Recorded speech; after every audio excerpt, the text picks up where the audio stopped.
आज की कैबिनेट की बैठक हमारे यशस्वी मुख्यमंत्री डॉक्टर मोहन यादव जी की अध्यक्षता में हुई। बैठक की शुरुआत में हमारे जल संसाधन मंत्री तुलसी सिलावट जी ने मुख्यमंत्री जी का अभिनंदन किया और पूरी कैबिनेट ने प्रधानमंत्री जी का अभिनंदन किया कि एक बहुत बड़ी योजना के माध्यम से मध्य प्रदेश का सिंचाई रकबा बढ़ेगा और कैन बेतवा और हमारी पार्वती चंबल काली सिंह योजना, इसमें बहुत बड़ा रकबा बनेगा। और इसमें जिस तरीके से प्रधानमंत्री जी ने सहृदयता दिखाई है कि 90% इसमें केंद्र सरकार का अनुदान है और 10% राज्य सरकारों का, तो ये बहुत बड़ी राज्य सरकारों को की एक मदद है। तो मुझे लगता है कि स्वतंत्रता के बाद सबसे बड़ी योजना सिंचाई की आएगी, जिसमें कि किसानों को सर्वाधिक लाभ होगा। उसके साथ ही आज हमने ये भी कहा कि मध्य प्रदेश 100% सिंचित कैसे हो, उसके लिए हम प्लान बनाएं। तो आने वाले 5 साल, 10 साल, 15 साल में किस प्रकार हम पूरे मध्य प्रदेश को सिंचित कर सके, इसके लिए प्लान बनाने के अधिकारियों को निर्देश दिए हैं। अटल जी के 100वें जन्म दिवस के अवसर पर ग्रामीण क्षेत्र में अटल ग्रामीण सेवा सदन ये एक सभी पंचायतों में बनाया जाएगा, जिसमें ग्रामीण क्षेत्र की सभी समस्याओं का निराकरण हो सके और सरकार की सारी योजनाओं का लाभ ग्रामीणों तक पहुंच सके। वो इसको हम फोकस करते हुए बनाएंगे और ये अटल जी के नाम से होगा। अटल जी के 100वें जन्मदिन पर इसको विशेष रूप से हमने किया है। आज हमने कैबिनेट में प्रधानमंत्री जी को इस बात के लिए भी धन्यवाद दिया है कि वीर बाल दिवस मनाने का जो उन्होंने घोषणा की है और 26 तारीख को वीर बाल दिवस मनाया है, ये वास्तव में हमारे 10वें गुरु के बच्चों ने सनातन धर्म की को बचाने के लिए अपने आप को जो आहूत किया था, अपने प्राणों की आहुति दी थी, अपने आप में एक बहुत जबरदस्त उदाहरण है कि बच्चे देश के लिए अपने प्राणों की आहुति दे, सनातन धर्म के लिए अपने प्राणों की आहुति दे। उनको इतिहास के पन्नों में वो सम्मान नहीं मिला था जो मिलना चाहिए था। हमारे देश के यशस्वी प्रधानमंत्री ने उन बालकों को सम्मान देने के लिए 26 तारीख को वीर बाल दिवस मनाने की घोषणा की है और इसलिए प्रधानमंत्री जी को इस बात के लिए धन्यवाद दिया है। साथ ही आज उधम सिंह का भी जन्म दिवस है। उधम सिंह वो नौजवान था जिसने जलियांवाला बाग के जनरल डायर उनको इंग्लैंड में जाकर, और सिर्फ 17 साल की उम्र थी उनकी, विदेश की भूमि में जाकर मारना, ये दृढ़ इच्छा शक्ति प्रकट करता है उनकी, और इसलिए उधम सिंह को भी आज कैबिनेट ने श्रद्धांजलि अर्पित की है।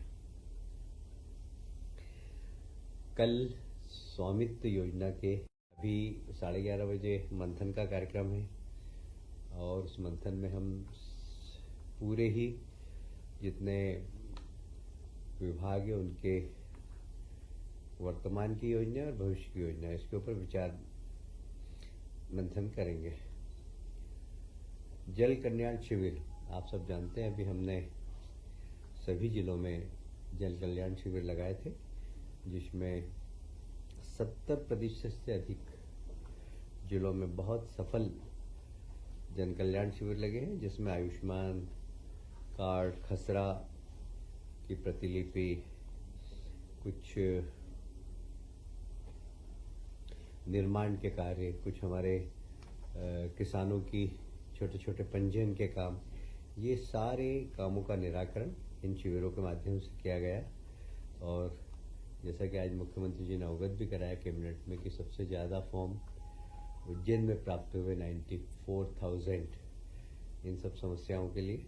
बाकी ग्वालियर, सिवनी में 44,000, बालाघाट सभी जिलों में हुए हैं।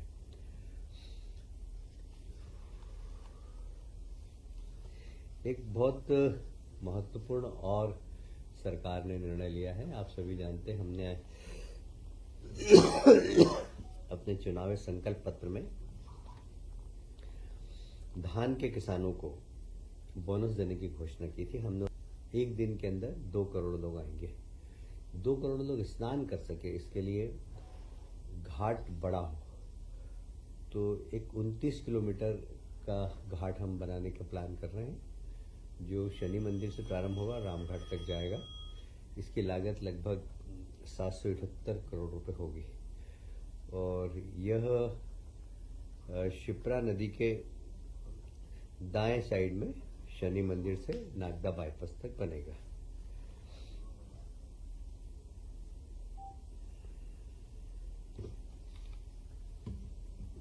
एक और ट्राइबल एरिया के लिए भारत सरकार की बड़ी इच्छा थी कि एक समेकित योजना के माध्यम से सभी ट्राइबल एरिया जिनकी आबादी, जो ट्राइबल ब्लॉक है 50% से ज़्यादा इनकी आबादी हो, वहाँ धरती आबा जनजाति ग्राम उत्कर्ष योजना, इसमें सभी पंचायत भवन, आंगनवाड़ी, स्कूल भवन और इन सब का पंजीयन और जितनी सरकार की योजना है उसके लाभार्थियों को 100% लाभ मिल सके, ऐसा सैचुरेशन हमें इन सब ब्लॉकों में करना है।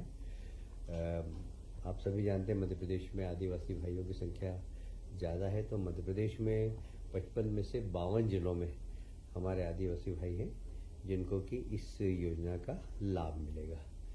एक और सोलर पावर, अभी हम जहाँ भी जाते हैं तो किसानों को 8 घंटे बिजली दे रहे हैं, पर कहीं दिन में दे रहे हैं, कहीं रात में दे रहे हैं। किसानों की मांग रहती है ठंड के दिनों में विशेष कि आप दिन में लाइट दीजिए हमें, तो ये अभी संभव नहीं हो पाता है। अभी हमें कुछ गांव में रात को देना पड़ती है, कुछ दिन में देना पड़ती है।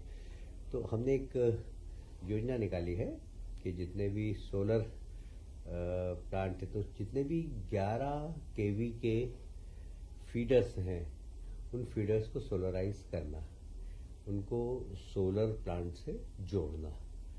ये प्राइवेट सेक्टर भी इसमें इन्वेस्टमेंट कर सकता है। लगभग इसमें प्रति मेगावाट भारत सरकार की ओर से 1 करोड़ का केंद्रीय सहायता है और यदि हम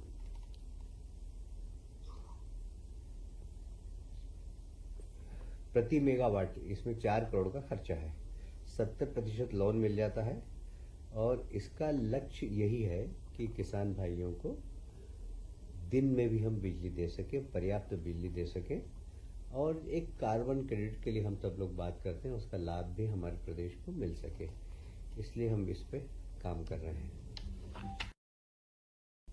एक हमेशा आप देखते होंगे कि जितने भी होम्योपैथिक कॉलेज है, यूनानी कॉलेज है, इनके डॉक्टर्स को इंटर्नशिप मिलती है। इस इंटर्नशिप कब बढ़ना चाहिए, कब नहीं बढ़ना चाहिए, तो अब इसको मूल्य सूचकांक से जोड़ दिया है। जैसे जैसे महंगाई बढ़ेगी वैसे वैसे उनका इंटर्नशिप का पैसा भी बढ़ता जाएगा। एक और महत्वपूर्ण योजना केंद्र सरकार की है कि जन्म मृत्यु रजिस्ट्रेशन और उनके प्रमाण पत्र जल्दी मिले, सरल प्रक्रिया से मिले। हमने निर्णय लिया है कि सरल प्रक्रिया से कैसे व्यक्ति को जन्म मृत्यु प्रमाण पत्र मिल सके और इसको अतिशीघ्र ऑनलाइन भी करेंगे कि घर में बैठे ही व्यक्ति को जन्म का प्रमाण पत्र, मृत्यु का प्रमाण पत्र मिल सके, वह स्वयं उसको सर्टिफाई करे। यदि वो गलत सर्टिफाई करेगा तो दंडित होगा।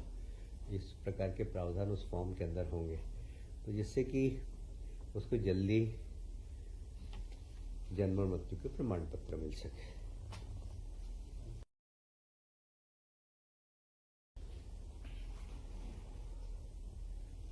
हो गए।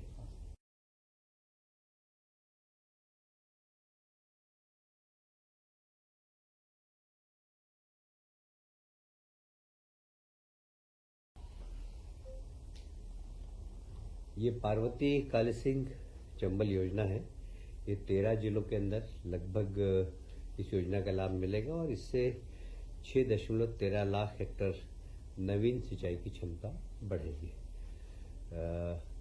अभी आज एक और कैबिनेट में प्रस्ताव आया है कि केन बेतवा और पार्वती काली सिंह से जुड़ी हुई कुल 19 योजनाएं हैं, उसमें से 16 आज कैबिनेट में पारित की गई है और 2 पहले ही हो चुकी हैं, एक पे और अभी काम चल रहा है। कुल मिलाकर इन योजना से जुड़े हुए जितने भी